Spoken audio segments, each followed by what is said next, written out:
बुद्ध की सच्ची शिक्षा, क्रोध पर काबू पाने की अनमोल कहानी।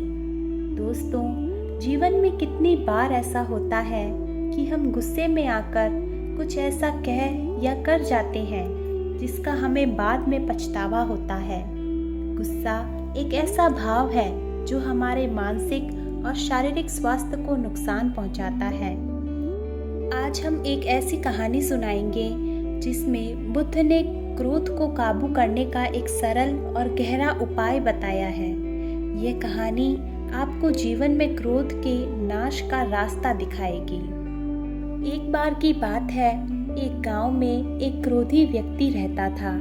वह छोटी छोटी बातों पर गुस्सा हो जाता था और दूसरों को अपमानित करने में देर नहीं लगाता था। एक दिन उसने सुना कि महात्मा बुद्ध उनके गांव आए हैं। क्रोध से भरा वह व्यक्ति बुद्ध से मिलने चला गया। उसके मन में ये भावना थी कि वह बुद्ध को चुनौती देगा और उन्हें नीचा दिखाएगा।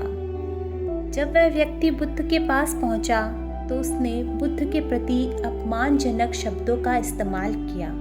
उसने बुद्ध का अपमान किया, उन्हें भला बुरा कहा। लेकिन बुद्ध ने न तो गुस्सा किया, न ही कोई प्रतिक्रिया दी। वह शांत और स्थिर बैठे रहे। यह देखकर वह व्यक्ति और अधिक क्रोधित होने लगा। उसने और भी बुरी बातें कही, पर फिर भी बुद्ध की शांति में कोई बदलाव नहीं आया। कुछ देर बाद व्यक्ति का गुस्सा ठंडा हो गया। जब बुद्ध ने कोई प्रतिक्रिया नहीं दी तो वह हैरान रह गया। उसने पूछा, तुम्हें गुस्सा क्यों नहीं आया? मैंने तुम्हारा अपमान किया, तुम्हें भला बुरा कहा, फिर भी तुम इतने शांत कैसे हो? बुद्ध मुस्कुराए और बोले, अगर कोई तुम्हें एक उपहार दे और तुम उसे स्वीकार न करो तो वह उपहार किसका होगा?